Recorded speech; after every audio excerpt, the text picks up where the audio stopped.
Welcome back to the Strength and Speed Podcast. I'm your host, Conquer the Gauntlet Pro, Evan Preparis. Brenda's not joining us as usual, but I do have another Conquer the Gauntlet Pro on the line, plus another guest. So the Conquer the Gauntlet Pro I have on the line is Ashley Samples. Ashley, welcome to the show. Hey, thanks for having me. Yeah, Ashley's going to be my co-host, filling in for Brenda this episode. You may remember her from our first episode ever, or our first episode with a guest, rather, episode 2. So, yeah. I've been here. And you've also been on Overcome and Run, and then I know you've been on, I think, Obstacle Racing Media as like a post-race guest after like one of the Savage races or something like that. Yeah, yep, and Battle Frog too. I talked to Battle Frog on one of the podcasts as well. Yeah, so great to have her here. Also a mom, which we're going to be talking about in this episode, but before we get to that, we're going to do a quick word from our sponsors. This episode is brought to you by Rec Bag. If you were at North American Obstacle Course Racing Championship this weekend, you probably carried a rec bag up the side of a giant mountain. Love Rec Bag. They're essentially, I was about to say sandbags, but they're not sandbags because they're bags filled with these like little rubber pellets. So when it starts raining, they don't actually get wet, and you don't have to worry about mold or anything growing on the inside. They're real awesome. They come in basically 10-pound increments, and they go all the way up to some obscene poundage. I think the highest one's like 90 or something. I have a 50 and a 70, and they're great for training. I actually carry it sometimes when I mow the lawn for additional training. Ashley, what are your thoughts on Rec Bag? Rec Bag is torture, but it's one of those good things you need to practice in order to really give it your all at those championship races. Cool. So if you're looking to pick up a Rec Bag, use the code CTG ProTeam10. That's CTG ProTeam10. And that gets you 10% off your order from Rec Bag. And if you can't remember that, just head over to the Conquer the Gauntlet Facebook page, and you can click on our banner picture, and all the codes appear. Or you can go to our website, ctgproteam.com. All right, we've talked about enough. Let's bring on our other guest. So today on the line, we have Rachel Corigliano. She's a lifelong athlete, playing basketball and softball growing up. At 18, she decided to get into better shape and started running with a few road races. Did her first mud run in 2007 with a Muddy Buddy, and then started doing competitive racing in 2013 with Savage, where she won her first axe, which is what you get for first place. It's also where she met her future husband, Ken Corigliano, better known in the OCR world as Air Force Ken.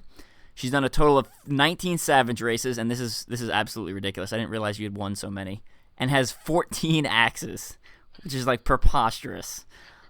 Spartan race. She had her first win at Spartan race at the Ohio Beast this past summer. Competed in some pretty major events. 2016 Warrior Dash World Championship, 8th place. 2017 US OCR Championship, 8th place for the pro women. NORAM Championship, 3K that was past weekend, 5th place for the 3K and 4th place for the 15K and 1st place for the relay, which we're going to be talking about. In addition, she competes in road races and triathlons, most of the time landing on the podium. Has a half marathon PR of 1:23, which is impressive. So Rachel, welcome to the show. Thanks for having me. Cool. So is this your first podcast? It is. How have you managed to avoid the other podcasts with 14 axes? I don't understand that. Well, it's good to finally be on one. Thanks for asking me to come on. Yeah, you're a phenomenal athlete, and like I said, that's just very impressive. How did you manage to repeat performances so well at Savage? Because I know Savage, they changed their obstacles a lot, and for comparative difficulty, they're one of the few harder ones where it's hard to keep your band. Yeah, they're probably definitely my favorite OCR out there. When I started, it was it's all just for fun. I saw an ad for it on Facebook and saw the axe. I'm like, you know what? I want that. I want that axe. I'm bringing that home. And, I just did it for fun and ended up winning. And I was like, oh my gosh, this is awesome. And, Yeah, so ever since then, it's I've been training smarter, training more specifically to those races, and I've been able to get better as the years have gone by. So what do you do with all the axes? Do you have like a wall? Like, have you replaced one of your walls with axes? What does it look like? That's eventually the goal. You know, I move a lot, and ever since I've been with Ken, also, you know, he's in the military, so we move a lot. So it's kind of hard to keep an actual room of awards. But eventually, when we have a house that we'll be in forever, those axes are going to line the wall, or we'll do something crazy with them. But they're not going anywhere. They're staying with me forever. That's awesome. Definitely a representative of a lot of hard work paying off on race day. Yes, and absolutely. I definitely hear you with the moving around a lot. I'm in the military also, so I drag my wife around all over the country. I think we've moved something like 9 or 10 times in like 14 years. So yeah, not fun. yeah. I will say the one good thing is, since the last time I moved, I went like, full in on OCR, and when I moved to this new house, I basically set it up like all designed for OCR. So my garage is a complete gym. I got my exercise bike, weight room in there, treadmill, rig hose across the ceiling, traverse wall on the wall, and then a balance beam in the middle. So it's pretty good. And then I turned one of the basement rooms into my office, which is where I record my podcast, and there's like all my OCR accoutrement and memorabilia and World's Toughest Mudder kit down there. That's awesome. Yeah, we usually transform our trees into some kind of rig. When we lived in Florida, we had a obstacle course on the front yard tree, so we had rings and bars and like 30-foot rope climb. So we always attracted some neighbors that wanted to come over and play. So why choose Savage over a lot of these other races? For a lot of reasons. Personally, it means something to me. Like, Savage has a special meaning for me because, I met Ken there, and that's been a race that we've been able to win together several times. And it's also where Ken proposed at Little Everglades Ranch. There's a tree that's there, a historic tree that he proposed in, like up in the tree. So it's always been a special place in my heart to keep going back there.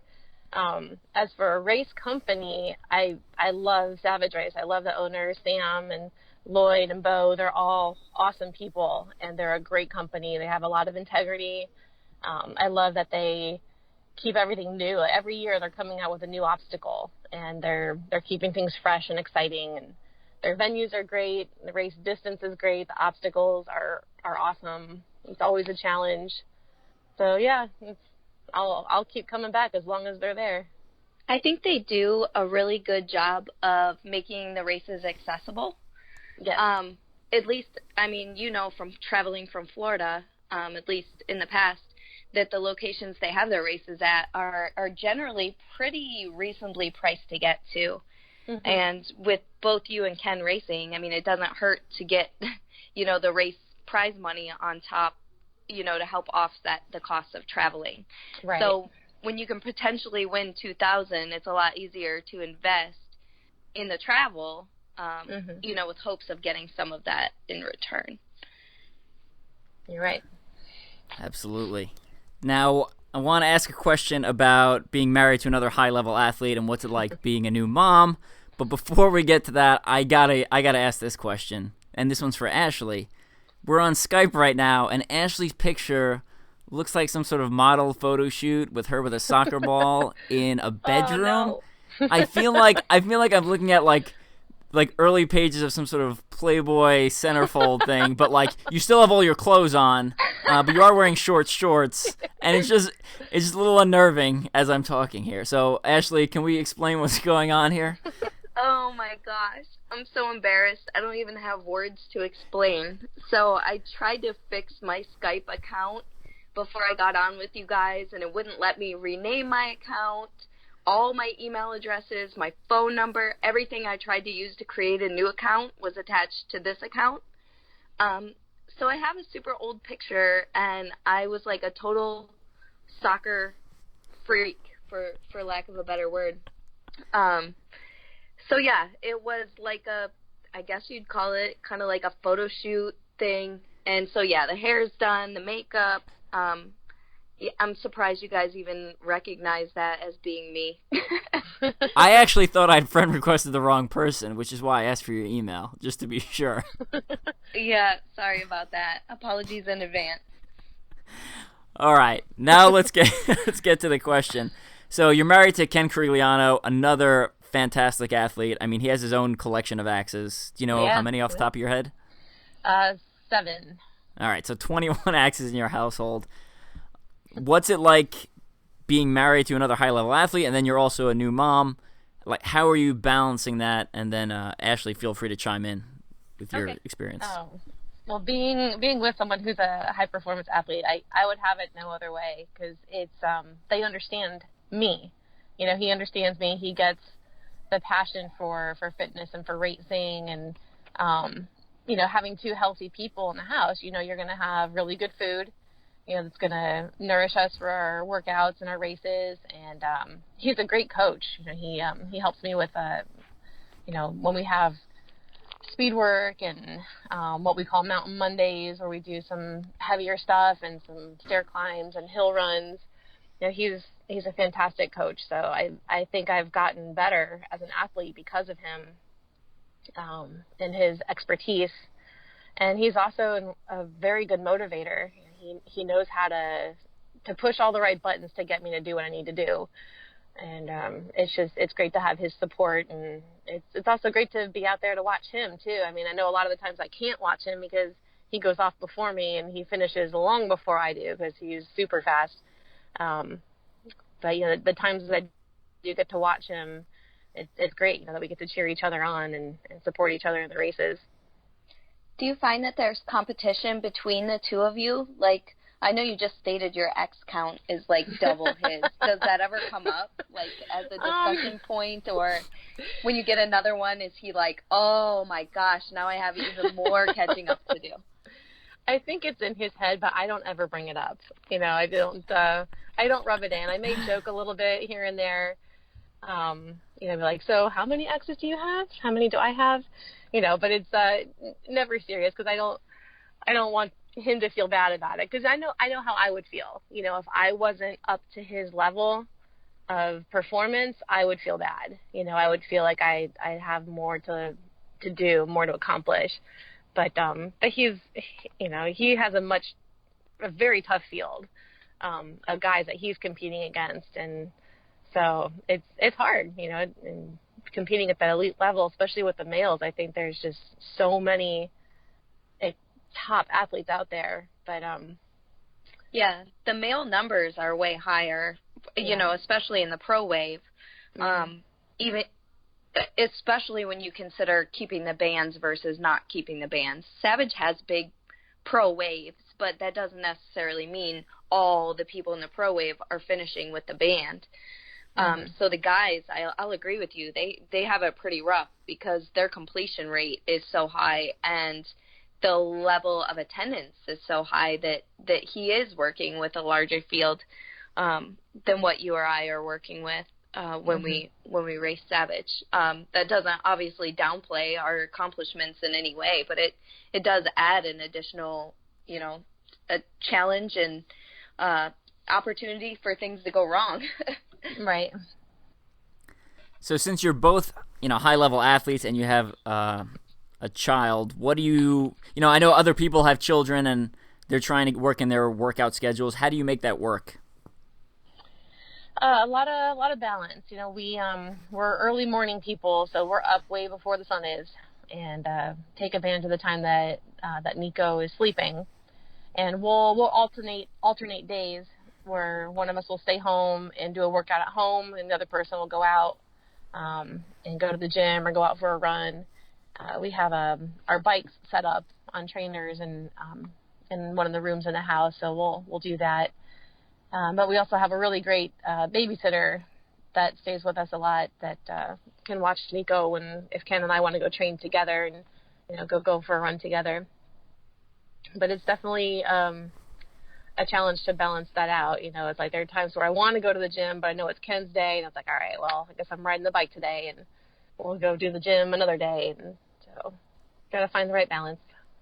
Yeah, for me, a lot of the times I'm running with a stroller. I'm probably running with a stroller more often than I'm running without a stroller.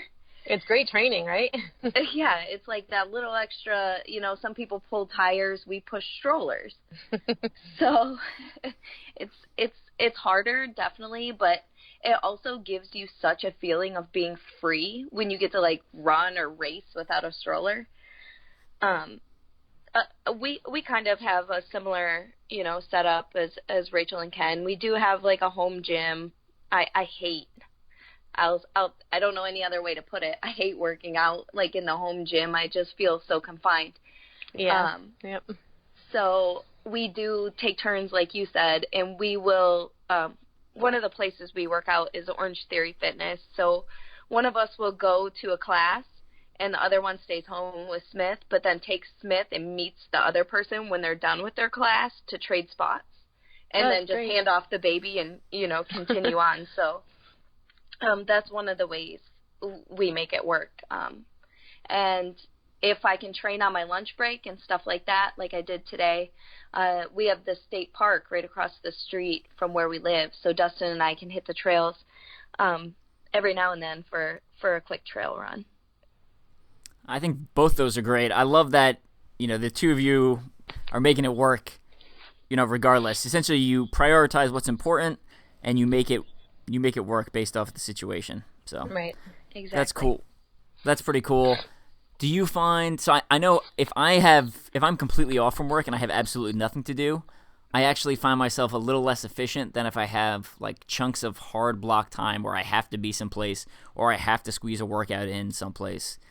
Do you find that it's in some respects made you better, or is it just it's just another challenge and that hasn't really changed much?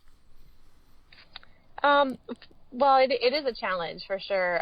My situation's a little different in that I'm not working full time right now. When I was working full time before I was married and had Nico, my schedule was very rigid and very started early in the morning, got my workout in, 2-hour workout in the morning, went to work, and went and did CrossFit afterwards. That was when I was in my CrossFit days, and I loved that. I loved the schedule. I loved the I knew what I was doing. I had everything ready to go. But, with Nico, you kind of have to be, everything's a little spontaneous. You have to just kind of go with the flow. And especially when, if I don't work, because I'm only working part-time right now, if he wakes up at a certain time, then that's when our day starts. If he gets up super early, then we have to change things around. If he gets up a little bit later, then we change things around. So, I think it's made me better at maybe at just being more flexible in my schedule. I think maybe that's what I've gotten better at. Gotcha. Good answer. Now, North American Obstacle Course Racing Championships was this past weekend, so let's talk about that a little. So, Rachel, give me some of your thoughts on the course in general. Oh, my goodness. Those hills killed me. The 3K wasn't too bad with the hills just because we didn't go all the way to the top, but the 15K was just brutal. The first almost 2 miles was just an uphill climb all the way to the top. And I know this about myself, but it came out even more on this course is that I need to work on my downhill descents. I need to be able to go faster and have more confidence just to kind of let go and fly down the hill. And that's actually where I lost third place. I was in third place for the first part of the race, and the girl behind me was just really fast on the downhills, and she took over. So I know that's something I need to work on. But it was, as tough as it was a beautiful course to be able just to look up and see for miles, see other ski resorts out in the distance and lakes here and there, and just be completely surrounded by trees. It was beautiful. And, I literally never look up at all. I don't I got to the top of the mountain and I was staring at my feet or staring at an obstacle. So I shame on me. Myself too. I force myself to do it because I know that it will take some of the suck out of it. It hurts so bad to go up those hills as many times as we did.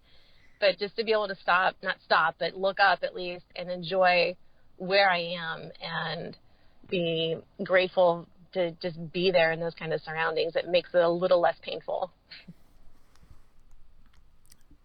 Nice. Good technique. Now, what are your thoughts on the mountain course in general? Like last year's U.S. Championships was out in Texas, pretty flat, very minimal elevation gain.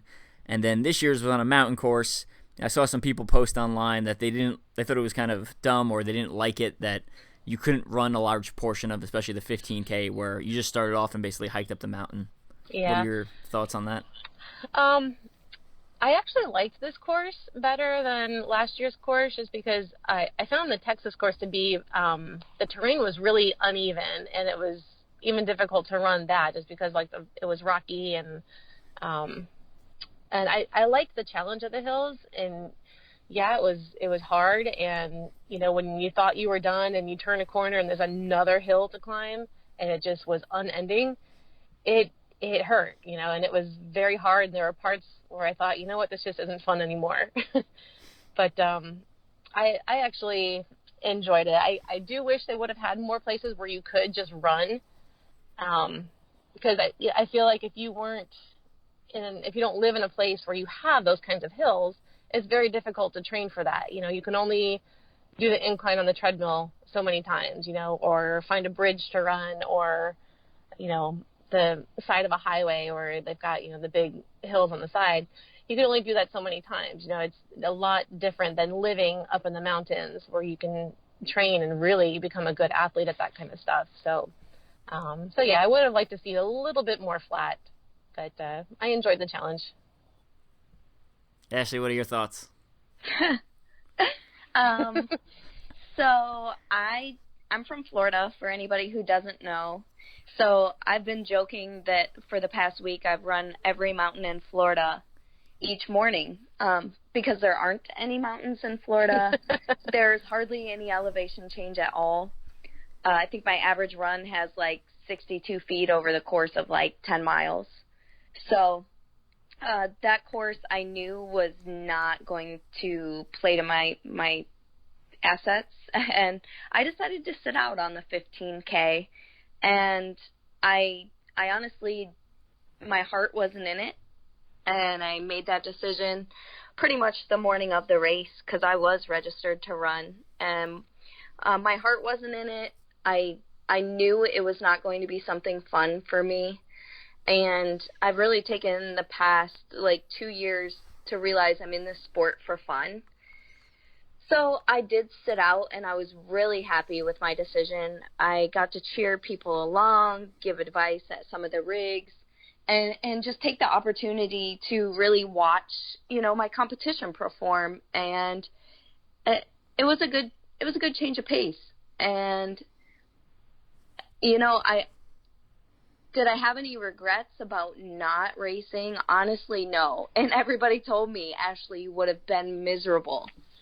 And I was really able to save my grip strength and avoid tearing up my hands and things like that were really important to me the following day for the team race, which was honestly the part of the weekend I was looking forward to the most. Yeah, that's definitely always the best part, the team race, and we'll get to that in a minute. But I sat out on the 3K and watched people, and it was nice just to be outside of the race course for once and just watching people, someone struggle at an obstacle and then they finally get it. I thought it was just so cool and so rewarding. And then actually standing by the finish line for a while and seeing all these people that are just ecstatic with keeping their band, right? They absolutely don't care what place they're in. They cross the finish line, they're just clutching this band like it's the most valuable thing in their life. So. Right. It's awesome to watch a piece of rubber hold so much sentimental value. And I know that feeling from Battle Frog. I mean, I did not care if I was the last one across the line with that band. If I had that band, that was as good as gold. That was $1,000. That was, anything of value and everything of value to me at that moment. Yeah, absolutely. And the mountain course for me personally, do I like mountain courses? I don't. I don't like power hiking up the hill. That being said, I think it's good to have a championship race there every once in a while. for me, I like variance. So I like that last year's was on a flat course out in Texas. I like that this year and next year is going to be on a mountain course.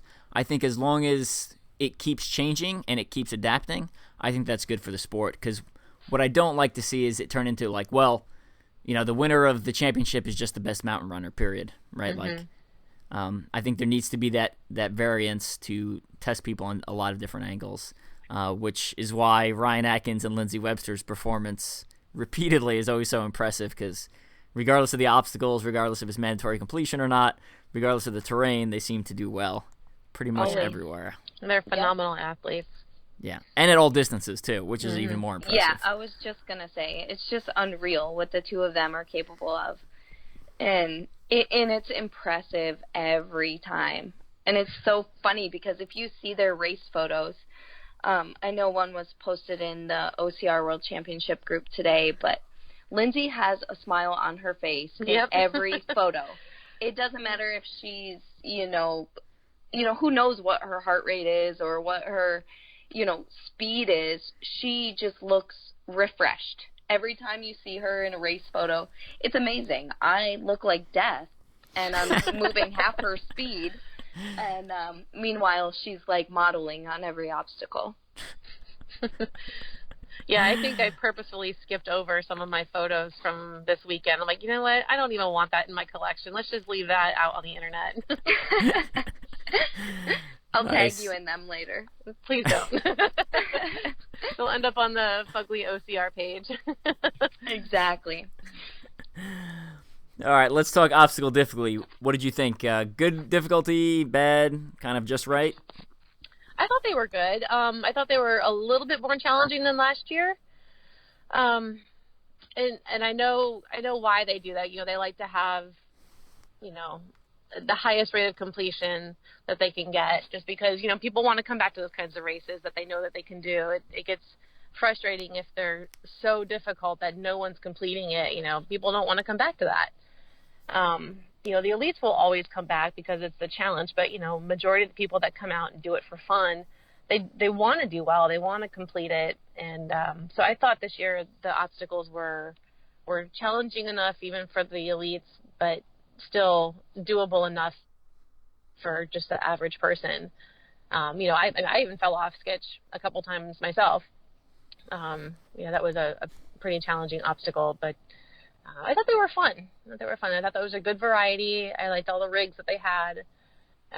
So they did a good job this year. I agree. What about your Yep. Yeah, like Rachel, I had trouble on sketch, and I think it was more just something you haven't seen before and then just kind of attacking it in the wrong way. And then once you figure it out, it's like one of those, face palm moments of this was, a lot easier than I was making it out to be. But by the time you figure it out, especially on a 3K course, your race is essentially over. Mm-hmm. I thought they did a good job with the rigs, and I was really worried about being able to complete the obstacles when it was raining. I know that some of the later waves in the day, had pretty bad conditions to have to do those obstacles in, but I was actually impressed, at least on the team day, since I didn't run the 15K, that they had added a little bit of tape to some of the obstacles, and that didn't really take the difficulty out, but it did help counteract the rain. Right. And I think everybody can agree that was probably, a good call on their part to at least make some accommodations for how difficult that would be. And even on Lagaffe, they had volunteers out there with towels the whole time people were going, just wiping down all the poles and stuff in the rain. So I think they definitely made reasonable accommodations for the rain, and I thought that was a very commendable, and respectful move to kind of try to give everybody a level playing field. Adrian always does a great job, and his entire team, it's not just him, with the race and with the obstacles. I think, I think when they have those 3 days. What's nice to see is that they actually look at the data and they'll analyze and they'll change things from day to day. So if a failure rate on something was way too high or they were having problems with it, they'll take it out of the next day's race, like they did in 2016 with the Samurai rig, which is kind of like Tree Hugger from Savage. Yeah. And they modified Skitch. I always want to say Stitch, like Lilo and Stitch. They modified Skitch on the team race, so it was just essentially pipe dreams. So it was 2 horizontal poles, and you just grabbed it and, traversed that way. Yeah, So. I thought that was a great accommodation, especially since that was on the strength portion, because a lot of people choose their team, according to what you're going to see on the course. So not realizing that that was going to be part of the strength leg, everybody said that's a technical obstacle. It didn't make a whole lot of sense to have it on the strength leg, but I think making it be just hands to pole made it much more doable for more of the heavy lifter type, legs of the race. Yeah, they made some changes to the speed leg obstacles as well at the last minute, which caught us a little off guard.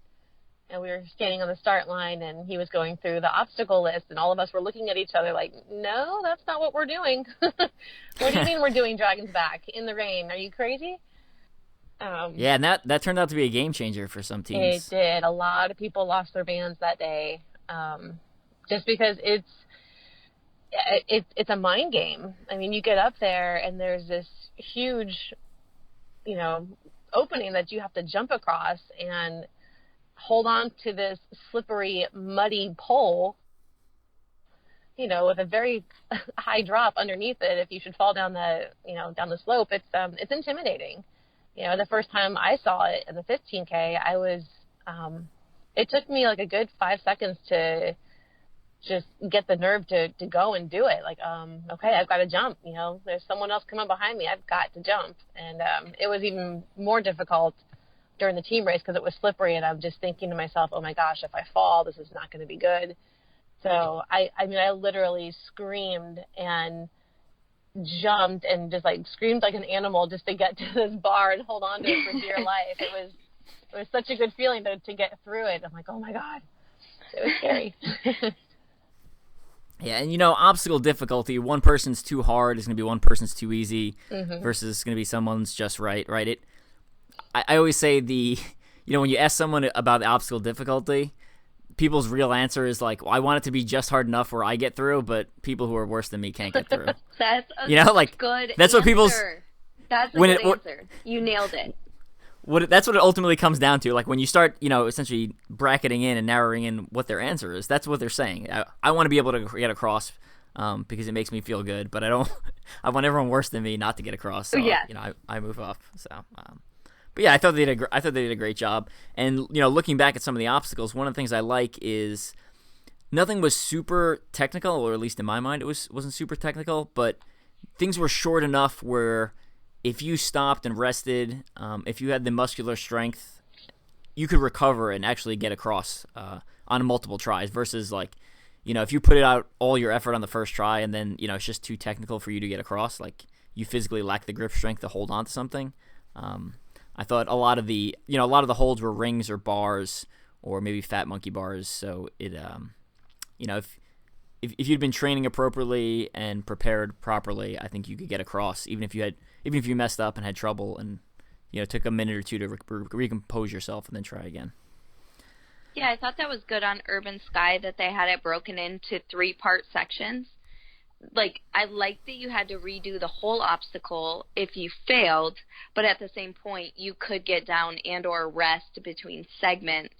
You don't see that kind of obstacle at any other race as far as, broken up, but all as one at the same time. So I thought that was a great idea. And I support the way they set that up, especially having it be like the last major obstacle. Yeah, it's nice. It adds difficulty without making it, I'd say like overly difficult. Where if you had to go across that all at once, like personally, I would find that cool, but I think a lot of the field would not enjoy that. Right, right. Especially with it being last and after other upper body, exhaustive obstacles. Well, yeah, they had 3 or 4 rigs right before that, so that would have been very challenging without the breaks in between. Right. So at least you can tell they're thinking when they're planning for those kind of things. Yep, absolutely. Rachel, so what advice do you have for people that lost their band on one of the obstacles at NORAM as a high-level athlete? With you and your experience. Just keep coming back. Don't give up hope that you can't do it. I can't tell you how many bands I lost in Battle Frog, and it's disheartening. It's very hard to come back from something like that. I get it. But you have to train. You have to find ways to train for that. Whether that's finding a park, go to the playground and go across the monkey bars. Work on your pull-ups. Work on just your straight dead hang grip strength, and be a little bit more obstacle specific when you're training, and come back and do it again. And also, I think the biggest part, even more so, is the mental part of it. I know for me, I know I'm strong enough to get through those things. I know that I can do it. But when I have failed, that's what's in my head. I'm like, oh my gosh, I failed this last time. Am I going to fail it again? And it gets in your head. So when you have that negativity in there, it weakens you, and you do fail again and again and again until you really believe that you can do it. So I think mentally training for it is just as important as physically training for it, and I've been doing a lot of that myself, being able to visualize what I want in the race, visualize myself going through it successfully, hitting that bell at the end and celebrating that, and that feeling then sticks with you when you go through the obstacle. And when you finally have that success, hold on to that feeling and remember that every single time you go through the obstacles, and you'll get it. Good advice. Ashley, what do you got? So I think she made a lot of valid points, especially about not letting it get to you, because I think, as an athlete at any level, you start to develop almost like an anxiety of certain obstacles. I found that for me, for example, going to conquer the Gauntlet, I had lost my belt at the last one I did in 2017. So I had kind of a scared feeling, that was going to happen again. And I really let it take over and bother me for weeks before my next event. And I went to a ninja gym and I practiced the things that had really bothered me from my previous race, and just built up that confidence to, hey, look, you can do this. And what do you know? The next race back, I was able to do it. I got both the obstacles I was scared of on my first try. And then after that, like Rachel said, you maintain that feeling and take it with you to future races. As far as really training to obstacles, you can do your best to try to replicate, the same motions or the same, obstacle holds and things that you faced. A lot of it is actually taking advantage of the day and time that you fail. So if you were at NORAM and you did fail a rig, I would suggest watching the other athletes who are completing it successfully and almost taking notes, or taking, not even notes, like mental notes of what they're doing differently and why they're making it. Or if you have a friend who's willing to take the time and show you some pointers or some tips, even if you already lost your band that day and it's too late, if they can go back up there with you and kind of give you some of the pointers or support to help, you realize you are capable, that's a huge tool that you can use moving forward. Both very good answers there. I know, Rachel, one of the things you said about, losing your bands, I can't even count the number of times you've lost your bands before. One of my favorite quotes is, the appearance of success, I'm going to mess it up now. Damn it. The appearance of success is, it's persistence, right? It looks like success to someone on the outside because they're just seeing the finished product, but you failed so many times up until that point that's why you're being successful now. It's because there's this mountain of failure behind you to get you to the level you're currently at. Exactly. So, and then for another great thing you said was training for specificity, right? So ideally, if you can get to the same obstacle at a gym or, like Conquer Fitness or one of these OCR gyms. I was just at Otherworld OCR, which has the it has the actual Battle Frog Platinum rig. It's in Frederick, Maryland, if anyone's cool. looking for that. So that was pretty cool to play on that again last night. But, you know, if you don't have that, I would say look at how your hand is grabbing the whatever object it is, right? So example would be Lagaff. Well, people don't have Lagaff anywhere. Like, I've never seen it in a gym. But some gyms do have rigs with like it's basically a vertical metal pole. So I mean, that's pretty similar because you're wrapping your body around this metal pole. And the other thing is training with nunchuck grips, right? Your hand is in a nunchuck grip style when it's holding on to a gaff. So the stronger you can get using that grip, you know, even if it's wet, you're just going to need to put out more force through your hand. So, you know, I like to do lat pull downs with like an atomic nunchuck grip instead of like the bar. I still like to train with weights a lot. So. That's a good idea. And then the last thing you said, another huge one was mental training. You know, if anyone wants a really good book on mental training, there's one by Matt Fitzgerald called How Bad Do You Want It? Yes. I highly recommend it. Have you read it? Yes. So good. I have it on audiobook. I've listened to it, I think, 3 times because that's how good it is. And also How Champions Think. I don't know the author of that one, but it's another great one. All right, guys, write these down because I've never read either one, so I'm interested. Yeah. I would definitely hit up How Bad Do You Want It by Matt Fitzgerald. And then the other thing, so Ashley, you said watching other people go through an obstacle, you know, science backs that up, right? So when you watch someone do a movement, it fires mirror neurons in your brain. So your mind almost thinks that you're doing the same movement. So actually watching someone cross the rig multiple times, assuming they're doing it properly and smoothly and they, you know, they're being successful, it's going to build that beaten pathway neurologically. So when you get on the obstacle, you'll actually be better at it. So one of the guys I trained with at KCOCR, Steve Richardson, was having some trouble with laches. So one of the tips I gave to him, in addition to, you know, practice starting off by going from 2 bars where you can actually reach between the 2 bars, but still practice letting go of both hands. Besides that tip, and then some form tips, I told him to actually watch people lache, like on YouTube, successful people, before he goes into the gym, and it'll be easier. And essentially that's what he did, and it was working. So he texted me. That's he texted me the day after. so true, because that's how I learned to climb a rope. I did not know how to climb a rope. I didn't know how to wrap. I didn't know how to J-hook. I didn't know how to, you know, successfully climb a rope. I was trying to muscle it all arms, and you all know how terrible that turns out in the middle of a race. But I learned by watching YouTube videos, and I still use the exact same technique I've learned from YouTube. I used to watch people doing deadlifts before I'd go to the gym for deadlift day, and I would like end up PRing deadlifts like on a weekly basis. It was pretty awesome. It was back when I was lifting heavy. Okay, see, it works.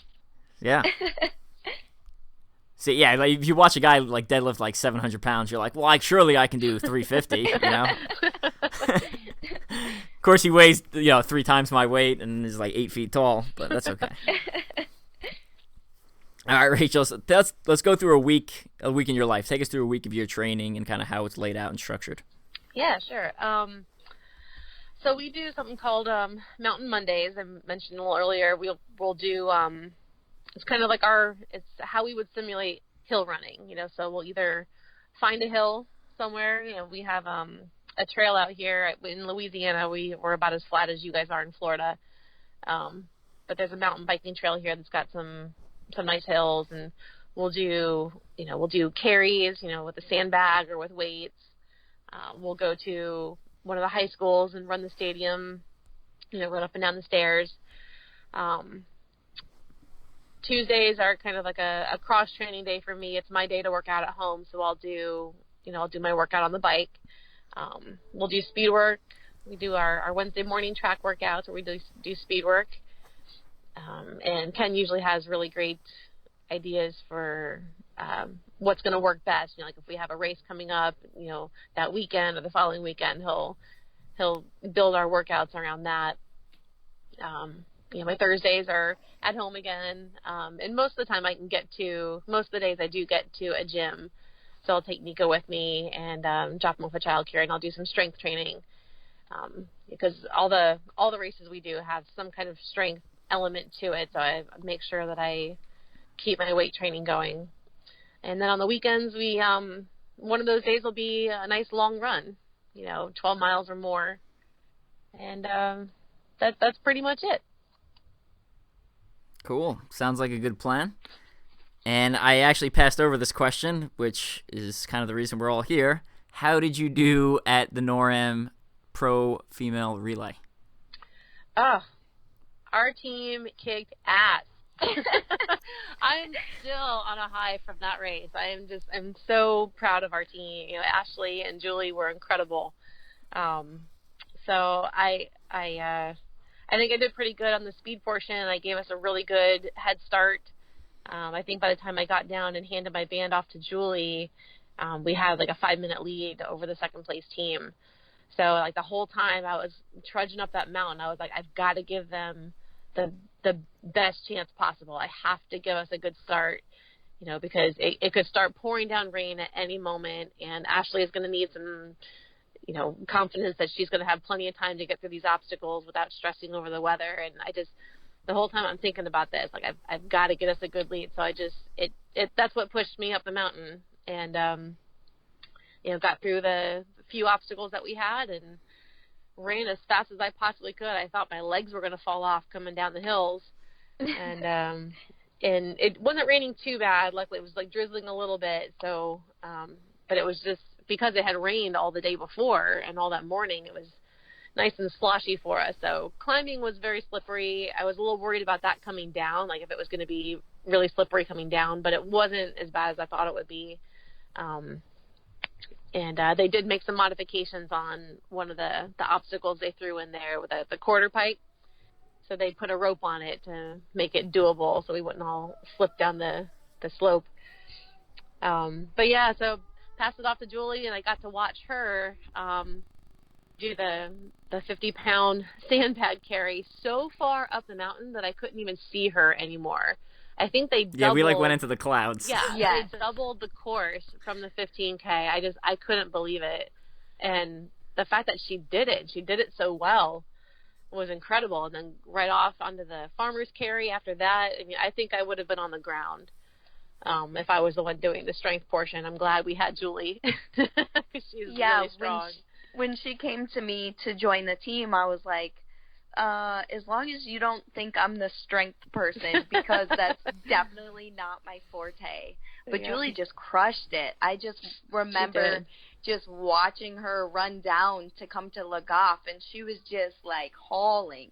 And then to watch her go through that obstacle, you could see every muscle in her entire body was completely dedicated to making it happen. Yeah. So it was We're talking cool. about Julie Harches. Yes. Yeah, who's been on the podcast after she got third at US OCRC. Yes, and she's a master's now, so that just adds to her awesomeness. And she's a mom as well. That's why our team was the mom squad. Yeah. And like Brett said at the award ceremony, all the women on the stage are moms, except that's actually not true.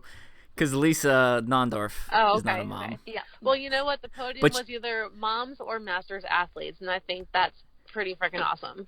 Heck yeah. I agree. So, unless you count Jay Flores as Lisa's baby. There you go. Which some people do. So we got lucky because when Julie came down to me for the handoff, I swear the second she handed me that chip timer, the rain stopped. Like, there was no rain at that moment, or at least I just blocked it out. I was very cautious on obstacles because I knew I'd rather get them on a first attempt rather than, have to repeat and lose any potential grip strength or time. So even on an obstacle like Stairway, which I'm very confident at from doing at CTG, and that was honestly the obstacle I was looking forward to the most. I'm not going to lie. I kind of chicken winged it to really make sure I was staying on that obstacle and not having to repeat, especially in the rain. When the first grip I took seemed kind of slick, so I was like, I'm not going to, risk this for my team. But like I said, they added tape to some of the other obstacles, and the rain seemed to subside a little bit, and it was just like kind of all the pieces fell into place. I did have to repeat Urban Sky after falling on literally the last hold before the bell. I did the same thing during the 15K, and I let out like my 3-year-old daughter's watching, and I let out this huge profanity, and then I apologized for the volunteer for yelling. It was just like I thought I could reach the bell without grabbing that last hold because someone had told me that, so like I went for it, but I didn't commit. Like it was like I don't know. Anyway, keep going. Yeah, so it was, and so I kind of took a second, basically more so to reset my mind, kind of like we talked about, getting in the right mental frame before I started over. And I made it through the first 2 segments, and then a friend who was watching said, "Hey, you're at the lane where the bell is the farthest from the final hold, right?" And I was like, "Oh, you tell me that right before I do the last piece of the last attempt." But luckily I got it that second time through, and that was probably the happiest moment of the weekend for me, was finishing Urban Sky on the team race, because at that point I knew there was nothing going to stop us, because we were in the downhill sprint. I knew my team was there waiting, and like Rachel said, like when other people are depending on you, that really gives you the extra motivation to really give it everything that you have. Yeah, absolutely. We had, for my team, we did the All Conquer the Gauntlet Pro team, so we had Matt Willis run the speed leg, and the plan was for Matt to get us in top 7 or maybe top 5 if we were lucky place. And then I did the strength leg. My plan was to not lose position and just kind of hold it. And then our secret weapon was Amy Magic Pagic, who was, because it was raining, she was going to do all the obstacles with no problem and win it for us and basically sneak us onto 3rd place onto the podium. But as it happened, Matt Willis came down the hill in 4th, I believe. I moved us up to 3rd after the wreck bag. And then Lagaff, my new favorite obstacle because everyone was stuck there, moved us into 2nd.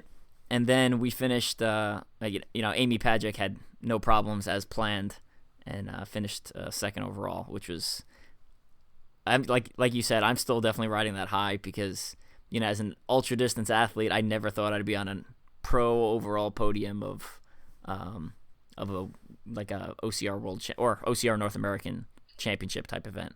So yeah, that was a really fun race even to watch. Like I think everybody I talked to either had the most fun running that event or the most fun spectating that event. And when the Masters women came through for 2nd place, my heart just stopped as I watched them attack that last wall, because there was another team, which I didn't know had already lost their bands, that were competing at exactly the same location. And the Masters women had actually come from behind.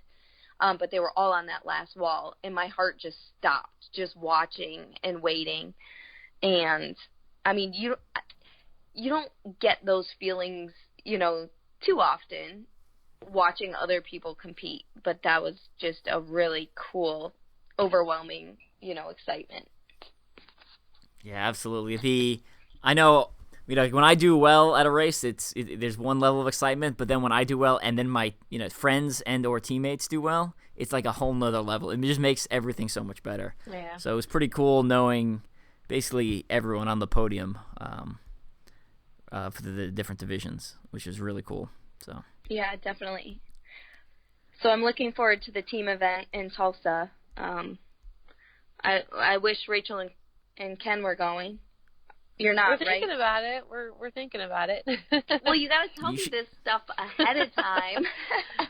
The way our schedule goes, we decide the day before. Usually that's how it works. Oh, okay. Yeah, because there's a team event in Tulsa, too. So that would have been good to know, because we could have partnered up for that. But I guess you guys are the surprise. All right, Rachel, so what future plans do you have for the rest of 2018? The goal is to get to all the rest of the Savages. So we've got Maryland, Georgia, Dallas, and Florida.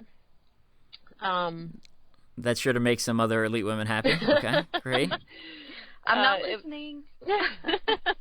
Well, there was a debate. I'm still kind of up in the air. There's a Spartan Stadium race the same day as Florida Savage, and it's the final in the series, the championship series for the stadium. So, and you better go. Yeah, I'm sure. I'm sure. Brenna wants you to go too. So, but I have a hard time choosing Spartan over Savage. I love Savage, and so I don't know. The goal is to do all the rest of the Savages, possibly throw in a couple CTGs, and we have a bunch of local races here in Shreveport, Louisiana, that we plan on doing. Gotcha. You heading out to World Championships in London? I would love to. It is a really long flight to take with a baby, and he comes with me wherever I go. So it's I just don't know that we're ready to make that kind of a trip yet. Gotcha. So we traveled with my daughter. My daughter, I'll say this. At least I think, the children can basically get used to whatever you accustom them to. So my daughter is great in the car now because I've been traveling with her since she was born. Mm-hmm. And when we first took her on a flight, we took her on a flight to Australia last year. So she was my gosh. 2, and it's like a 16-hour flight. And I think it went fine. My wife is a little less excited because she clings to my wife more than she clings to me. Right. It's always a little bit harder on mom. Yeah, but I will say, that set the bar so high that all of the other flights since then have, been cake. Well, so. Nico is quite the traveler. He's got 14 states under his belt already in his 19 months, and he's a really awesome traveler. But I know our limit right now is about like 3 to 4 hours is where I start to lose my sanity. So. Yeah, then maybe it's your sanity and you that more than him. That's the issue, Yeah, but traveling with him now might be the time to do it because he flies for free because he sits in my lap. So this may be the time to do it. All right. Any plans to do Spartan World Championship?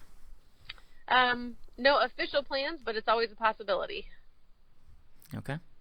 All right. And then let's say the last Spartan question. Do you purposely not do too many Spartans, or are you just busy with Savage the whole time? What's your Spartan take here? Not a big fan of Spartan. And I don't want to offend anybody, but they don't give Rachel her call-outs when they're due. They try to push her to the second wave. Like, do you not know who this girl is? Let her have a starting spot in the corral.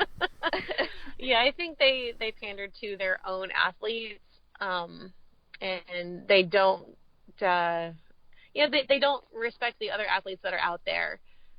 Like when I was watching the live video of their stadium race that I was in, and Ken was also in, and they only talked about their Spartan athletes, the ones that they assumed were going to be on the podiums, and like they would be videoing somebody, be like, oh, well, I don't know who that athlete is. It's like, all right, just take the time to write down their bib numbers, know who they are, and give them the proper respect. If you're going to do a live photo or a live feed of, a race, at least do that.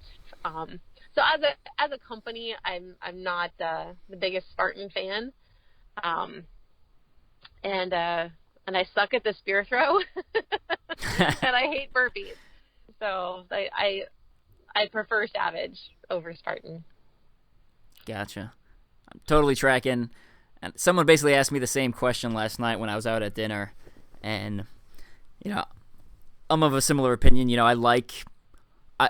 I'm not a huge fan of Spartan, but at the same time, like, I understand everything they've done for the industry as a whole, and I think without Spartan, a lot of these smaller companies just simply wouldn't exist. You're right. Like You're right. They broke down the initial walls for a lot of things, TV coverage and, let's say more quality live streaming and having a pro team and, larger cash prizes and things like that. And I think having them in the industry, competing against Tough Mudders helps force change and force adaptation. So, like, me personally, I don't like giving them my money, but at the same time, again, they're probably one of the most expensive races out there too, and I don't understand that. Yeah. So, yep, Spartan. There it is.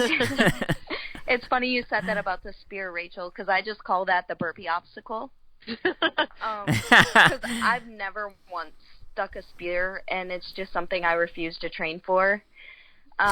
So I just know, like here, it's time to do your 30 burpees. Yeah, I think I've hit it once. Of all the Spartan races I've done, I think I've gotten it one time. Woohoo! Yeah. I think we're all probably on the same page, but I just don't think you should be able to, do 90 burpees and still win a race. Hey. Which I didn't win. I got second, but I've done 90 burpees every time I've taken a podium spot at a sport. Oh my goodness! Wow.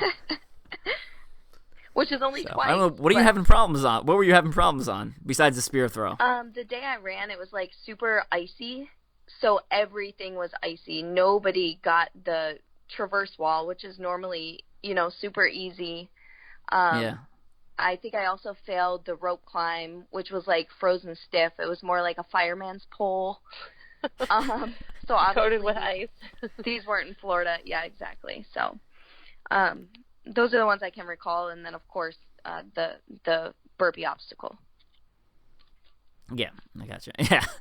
So I'll caveat my previous statement with, I think those are, with people doing a lot of burpees and still winning, I think that's at the smaller races. At the series races, those guys aren't really failing anything, or might fail one thing or something like that. So right.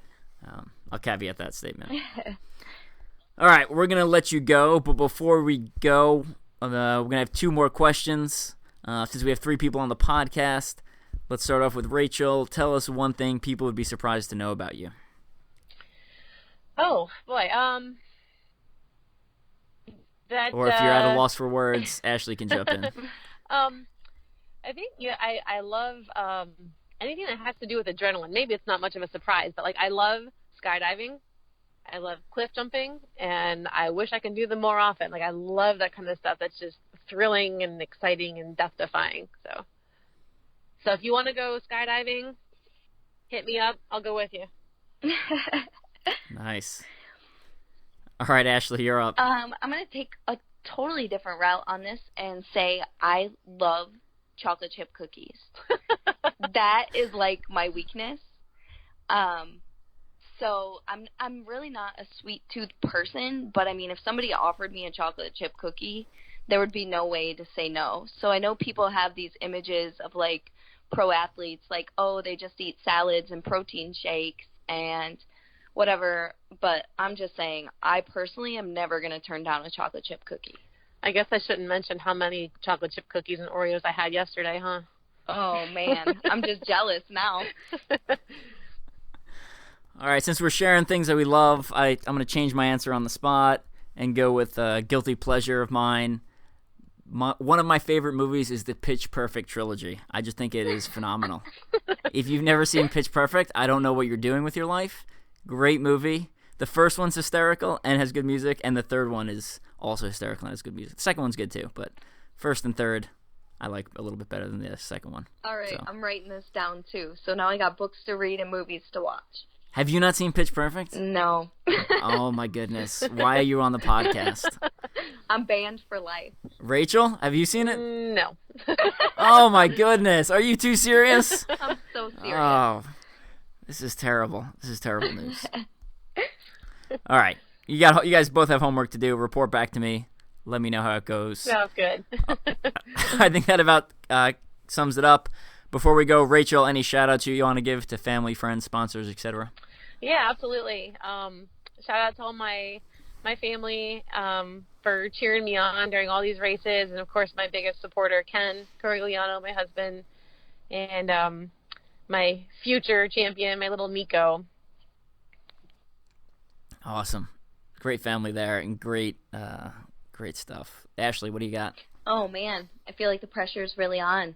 So my first shout-out is going to be to the Conquer the Gauntlet Pro Team and all of our affiliate sponsors through them. I'm also a member of the Mud Gear Pro Team, and they treat their athletes very well. And we're a big part of NORAM and had their tent set up, and it was awesome to spend time with them there. Shout out to my family and my OCR family. This will be the first Worlds event this year over in London, where my parents won't be there to support me, so that's kind of a bummer. But I know they will be with me in heart, and I will have my family, aka Dustin and Smith, there with me, and of course the extended OCR family. So I appreciate everyone's positive vibes and things like that after a difficult weekend at the NORAM Championships. So yeah, shout out to my peeps. Cool. I got some good articles coming out on Mud Run Guide and also on Sofleet. So Mud Run Guide, I did an article about my 48-hour charity run that I'm going to be doing in a week as of this recording out at Conquer the Gauntlet, Tulsa. So I did one on like physical preparations I've been doing and then mental preparations, which is kind of a topic we've covered. So by the time this releases, they should be out, or they should be out any day now. Also through Sofleet, it's a website that does apparel, nutrition stuff, and then also training plans. I wrote a series of articles about quitting that I think are really good. So the first one published already. You can find that on my Facebook page or on the Strength and Speed website. I'm going to share it through that. And then the other 3 should be coming out here shortly in the next month or so. So head over to Sofleet, that's Soflete, and give them a like so you don't miss that stuff. I was also on the Sofleet podcast, so if you haven't listened to that, you can head over and enjoy that.